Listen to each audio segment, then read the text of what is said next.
Welcome to Star Chill Vibes. Dive into the universe of astrology, cosmic energies, and celestial insights with a relaxed, fun twist. Perfect for stargazers who love to vibe with the cosmos.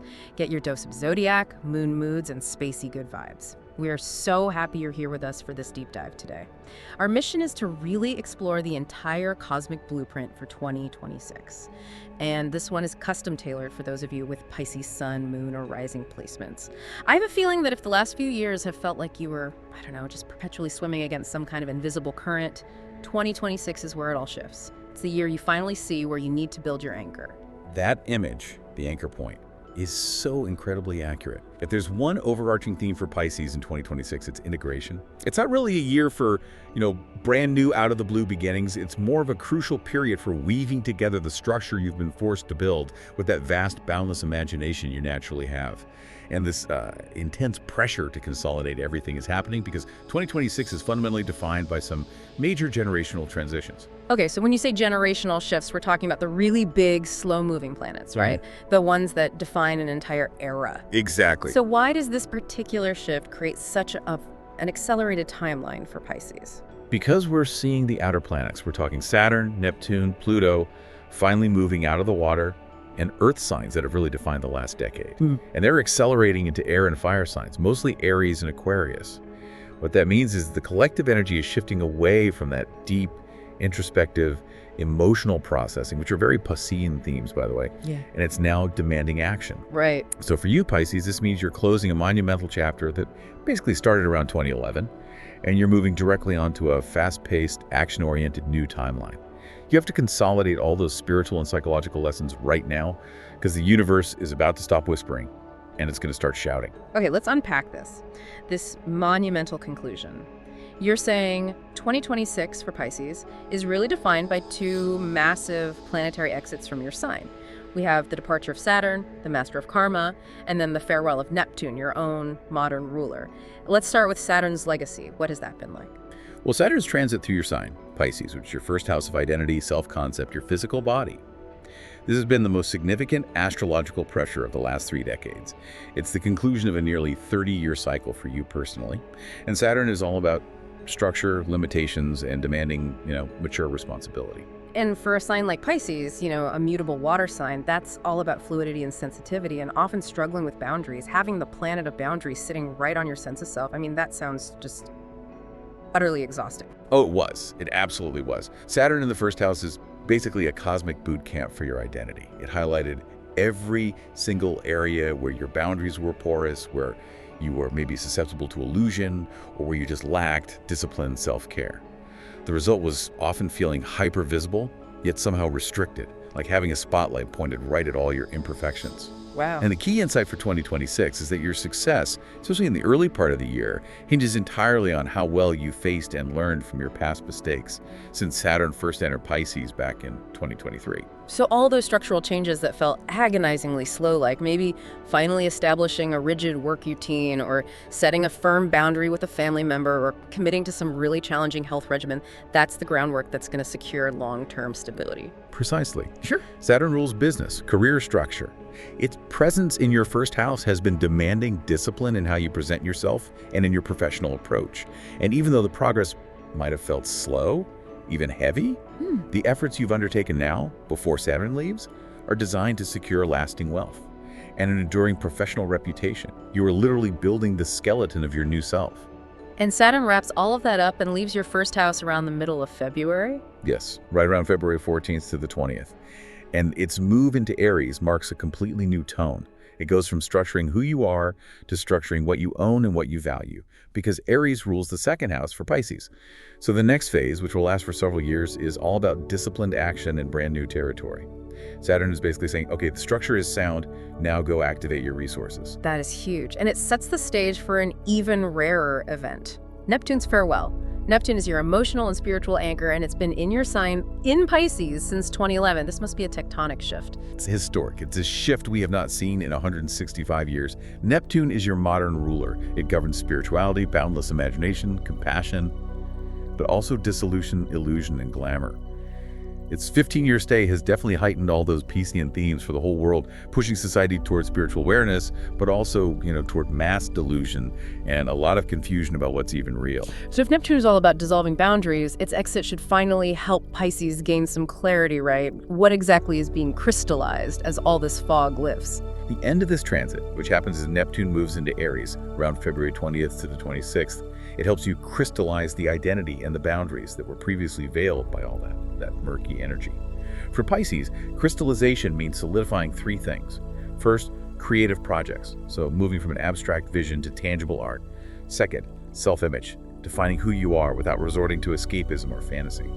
And third, personal boundaries, finally understanding where you end and other people begin. Because while Neptune brought this beautiful spiritual awakening, it also risked enabling that victim side or the urge to blame everything on external circumstances. Its exit forces you to claim authenticity and real ownership over your spiritual path. Wow.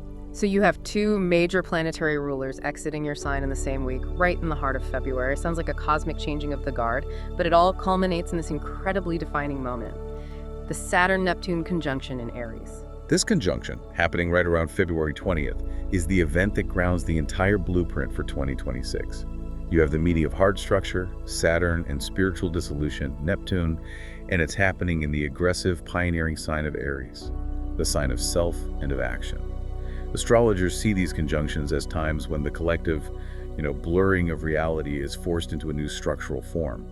We're moving from the dream state into the implementation phase. That sounds almost like a paradox. How can discipline and unconditional love, which is what Neptune represents, occupy the same space? And wouldn't the structure just crush the love, or the love just dissolve the structure? That paradox is the crucible of growth for Pisces in 2026. This conjunction requires the highest form of maturity. It's about integrating responsibility, discipline, and planning from Saturn, with unconditional love and the sacrifice of the ego from Neptune. So the foundation you're building has to be based on a purified, authentic vision. Otherwise, the structure will just collapse under the weight of delusion. Is there any kind of historical parallel for something like this? There is, actually. The source material points out that when Saturn and Neptune last met in Aries, it was 1703, and Peter the Great was actively founding St. Petersburg. Oh, wow.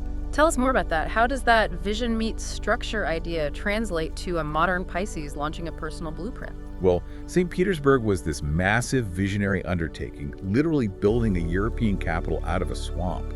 It required incredible planning and discipline, that's Saturn, and it was fulfilling a long-held, almost mystical vision, that's Neptune. But it was also brutal. It required immense personal sacrifice and the forced mobilization of resources, often at a high human cost. For you, Pisces, this means your personal vision for your new identity or career, your new blueprint, will require you to be structurally ruthless with yourself. You have to apply that Saturnian discipline, the planning, the budgets, the time management, to your most idealistic Neptune dreams. Yeah. The dream needs bones, and those bones are not going to build themselves. And finally, layered on top of all this powerful change is a shift in the karmic compass, the lunar nodes, which really reinforces this theme of closure. It does. The North Node, which represents our collective destiny, has been in Pisces. It stays there until August 18th. This 1.5-year chapter is really focused the collective. You, Pisces, on surrender, intuition, and spiritual release. It's been pushing all of humanity toward faith and away from the Virgo South Node themes of, getting bogged down in practical details and routine. So by the time August hits, that deep internal spiritual work is essentially complete, and we're ready to move on. Exactly. The North Node leaving Pisces closes a huge chapter of karmic healing around faith, illusion, and sacrifice. And then the node moves fully into Aquarius, accelerating the collective focus onto themes of individuality, technology, community, and revolution. For Pisces, this means that deep internal spiritual work you've been doing for the last 18 months is finally ready to be applied externally to your community. You stop just healing yourself and you start helping the collective. Now that we understand this colossal planetary pressure cooker that is February, let's zoom in. Let's see how the year actually unfolds month by month for Pisces. We want to trap Jupiter and those crucial Mercury retrogrades. Okay, so January begins with this perfect inward focus, which is so necessary before that February explosion. Jupiter, the planet of expansion and luck, is retrograde in Cancer until March 10th. This is activating your fourth house of emotional foundations, home, and family roots. Jupiter is famously exalted in Cancer. For our audience who might be new to that term, what does exalted mean for the security of their home life? Exaltation just means the planet is in a sign where its influence is maximized. It's expressed in its purest, most beneficial form. Jupiter is the great benefactor, and in Cancer, the sign of nurturing and home, it provides tremendous emotional protection, stability, and luck with property matters. Even in retrograde, which usually implies review, this transit is protective. So January and February, before it goes direct, isn't a time for reckless expansion, but more for rooting down and fortifying your inner world and your home base. Precisely. Use this time to finish off any lingering business from 2025, maybe some paperwork related to a property or resolving old family dynamics. Structure your domestic life. This deliberate, slow structuring aligns perfectly with those final disciplined efforts required by Saturn while it's still in your first house. And then we hit February, which, as you said, is the cosmic earthquake. We get an eclipse and the first Mercury retrograde, right as Saturn and Neptune are pivoting out of Pisces. Let's start with that solar eclipse. On February 17th, we get an annular solar eclipse at 28 degrees of Aquarius. This is hitting your 12th house of closure, hidden matters, self-undoing, and the subconscious. A solar eclipse always marks a new beginning, but because it's in the 12th house, this is a beginning that is, well, it's largely invisible. It's operating behind the scenes. An invisible beginning. How does that actually manifest for Pisces in a practical way? It creates fertile space for new ventures that are rooted in your spiritual and psychological life. This is where hidden truths about yourself or even others are uncovered.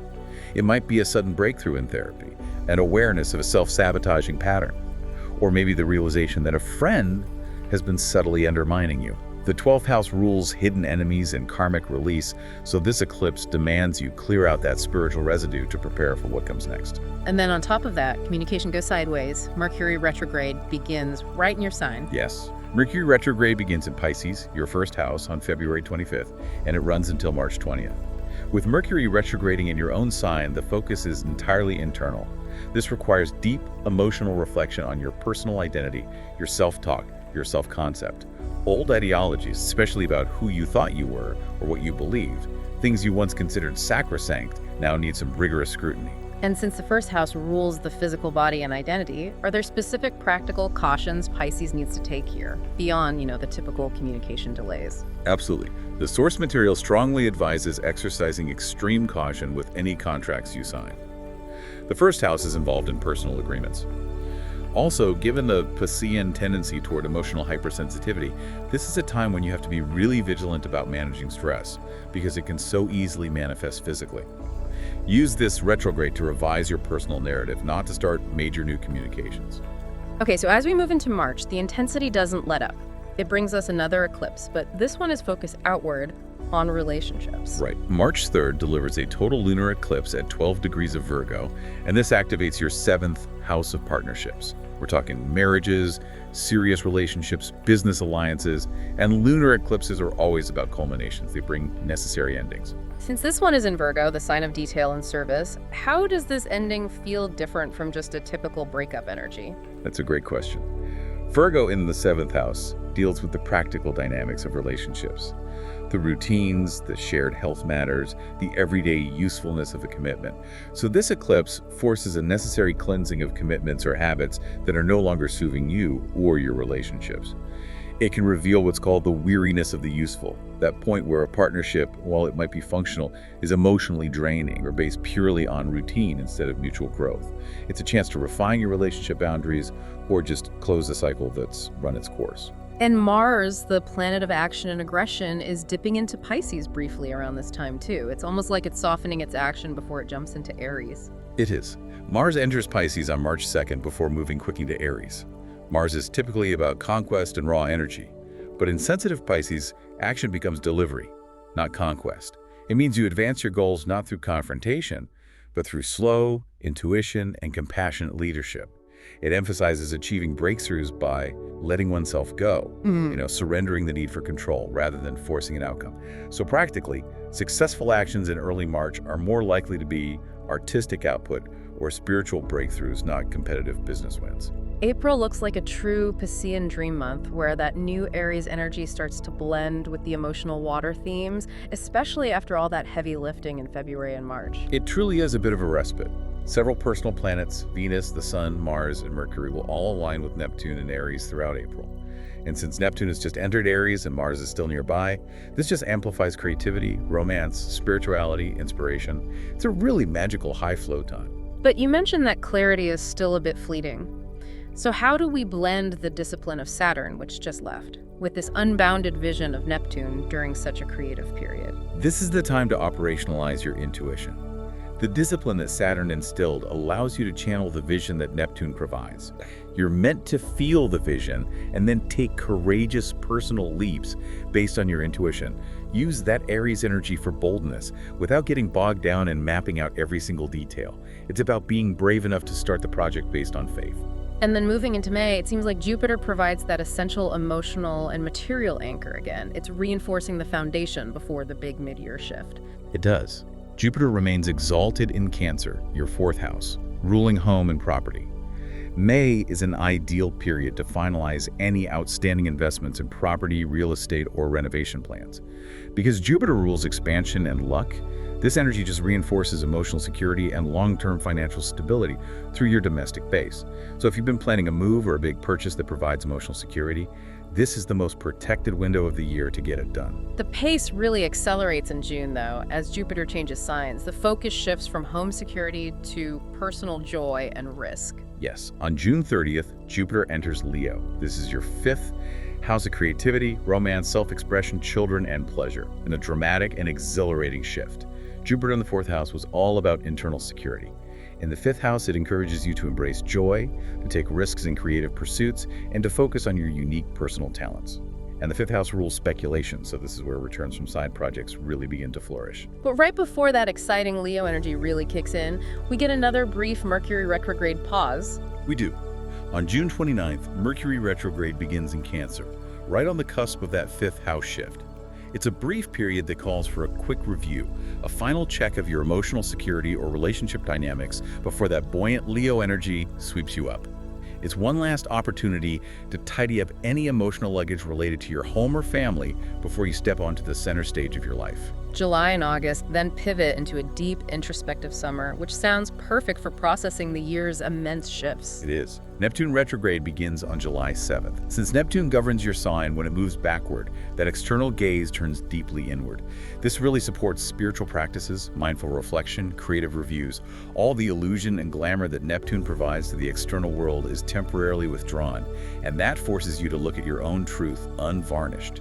It's a crucial time for some spiritual stock-taking. And there's another transit supporting this. Yes. Subtly supporting this inner process is the first of 2 occurrences of Neptune sextile Pluto on July 25th. This is a profound, supportive transit. Pluto rules deep transformation, and Neptune rules dreams and intuition.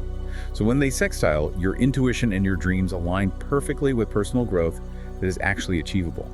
It allows you to transform deep psychological issues through gentle, intuitive means. And August brings the ultimate closure with the final eclipse in Pisces for this cycle. On August 28th, we have a partial lunar eclipse at 4 degrees of Pisces, right back in your 1st house of self. If the February eclipse was setting the stage for an invisible beginning, this August eclipse is the final, profound, closing chapter for your personal identity. It's the last chance for spiritual release, compassion, and sacrifice related to any outdated self-concepts before the new collective cycle fully accelerates. This is the moment to shed any lingering victim mentality or self-limiting identities for good. That sounds heavy, but also like a necessary cathartic ending. So shifting to September, how does the energy change after all that introspective work? September reinforces the quiet, deep work of the summer. The second occurrence of that Neptune sextile Pluto transit happens on September 15th, and it strengthens the alignment for spiritual and artistic work. After the self-shedding of the August eclipse, your instincts are finely tuned. The vision you gained in July now has greater actionable integrity, which encourages your intuition to just smoothly guide your actions. It's a very easy flow period. October, however, brings us back to a more intellectual and financial review. We hit our 3rd Mercury retrograde, and this one is in a deep investigative sign. Exactly. This one begins on October 24th in Scorpio, and it's striking your 9th house of philosophy, higher learning, and long-distance travel. This period demands a rigorous review of your deepest belief systems, your worldview, and any educational or spiritual concepts you're pursuing. And the depth of Scorpio means you might revisit old lessons, old instructors, or even foreign places you've traveled to before, digging for a deeper truth. So it's a time to release any limiting belief or fixed dogma that no longer serves that open, expansive Piscean spirit. Absolutely. The ninth house is all about expansion, and if your beliefs are limiting that expansion, this retrograde will expose them. And we finish the year strong in November and December, capitalizing on this philosophical cleanup. The year ends with a powerful forward surge. Neptune stations direct on December 12th, which signifies that the year-long focus on vision and discipline is successfully merged. The fog is completely lifted. And how does that translate into tangible opportunities for Pisces? The hard work and that philosophical review at the ninth house translate directly into exciting foreign opportunities between November and December. Since the ninth house also rules publishing and global connectivity, Pisces should actively seek and accept foreign opportunities. Whether it's travel for pleasure, business, education, you'll get maximum benefit during this closing phase of the year. It's the moment to step into the big world with your newly defined self. Wow, what a chronological journey. It paints such a picture of intense transformation. Now let's bring all of this down to earth and focus on how these colossal shifts are going to impact the practical day-to-day life of our listener. Specifically, let's talk career, finance, home, and health. Okay, so we have to anchor the financial discussion first in Saturn's influence on your identity in the early part of the year. Saturn demands consistent, disciplined effort when it comes to money. So Pisces must avoid impulsive financial decisions and unnecessary debt. The source material really emphasizes focusing only on securing lasting wealth through slow, consistent effort, rather than chasing quick, unsustainable gains that are fueled by Neptune's glamour.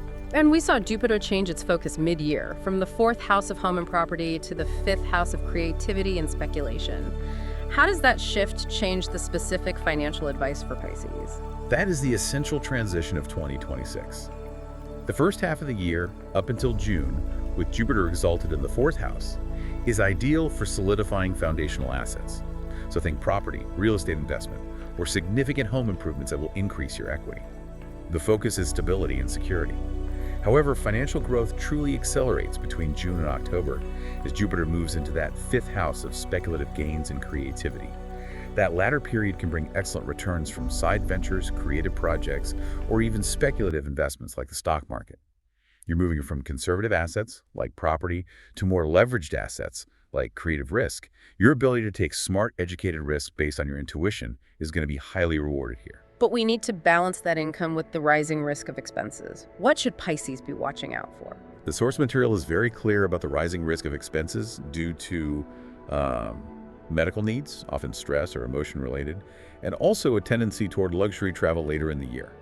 With your income increasing, there's a risk of overspending on Neptune-ruled luxury items or escapist pursuits. So careful budgeting and diversifying into conservative assets like physical gold or high-quality blue-chip funds is advised to minimize risk and secure that long-term stability Saturn works so hard to establish. Shifting to home and family, the early part of 2026 sounds very nurturing thanks to Jupiter. It's intensely supportive. That Jupiter and Cancer theme in your 4th house, which lasts until June 30th, places an immense focus on emotional grounding, family well-being, and property matters. This is perhaps the most auspicious energy for your domestic life that you've seen in years. The transit offers powerful opportunities for healing and reconciliation of any unresolved family dynamics. It offers a deep, renewed sense of security within your domestic life. So if you felt rootless, this transit helps you feel deeply rooted again.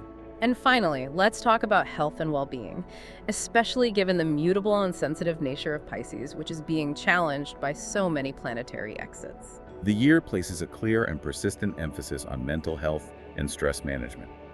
As a mutable water sign, Pisces is known for hypersensitivity. You absorb the energy of your environment and others so easily, and that makes you prone to variable stress-related symptoms, intense overthinking, anxiety, and disturbed sleep, especially during the eclipse cycles. So how does Pisces maintain that necessary structure and resilience in a year of such immense emotional volatility? Jupiter's transits throughout the year suggest benefiting greatly from gentle activity, emotional honesty, and reflective practices. The best remedy for that Piscean tendency toward anxiety and overthinking is finding time for both solitude and the right kind of companionship. Crucially, the sources emphasize spending time in nature or near water bodies, lakes, rivers, the ocean. That water connection helps you process the immense emotional shift of Neptune leaving your sign. Since your health often improves or deteriorates depending on your routine, structured self-care like setting aside 20 minutes daily for reflection, no matter what, is vital to maintain the structure Saturn demanded. What a monumental year for Pisces. It really is about synthesizing your boundless intuition with the necessary structure of discipline. It's all leading to the crystallization of yourself and your purpose. You're not just closing a chapter, you're crossing a major threshold into a new accelerated reality. And the closure provided by the North Node leaving Pisces in August is so significant. It closes that karmic chapter of illusion and self-sacrifice, finally opening the door to the new Aquarius themes of individuality and community. It allows you, Pisces, to show up in the world with a solidified, authentic identity that can genuinely help others, rather than just dissolving into them. And here's where it gets really interesting and where we can connect the dots one last time. 2026 is a universal #1 year in numerology. It symbolizes bold beginnings, leadership, initiation. This aligns perfectly with the massive planetary shift into Aries, the sign of the initiator. Since Pisces is completing this major Saturn-Neptune cycle that began in your sign, this raises an important question for you, for our listener. How will you take the structural foundation laid by Saturn, the discipline, the boundaries, that clarified sense of self, and boldly project your purified vision into this new era that's accelerating into Aries? The structures are built. The fog is lifting completely. The new era demands that you step forward and lead with the compassion and wisdom you've acquired, taking action that is both visionary and structurally sound. This transition from mutable water to cardinal fire is challenging you to be the most courageous yet deeply compassionate version of yourself. We truly hope this deep dive into your 2026 Pisces cosmic blueprint helps you vibe with the cosmos and chart your year ahead with clarity and courage. If you found clarity in these insights, please let us know in the comments. We love connecting with our community. And for more celestial insights and spacey good vibes, remember to like and subscribe to this channel, Star Chill Vibes.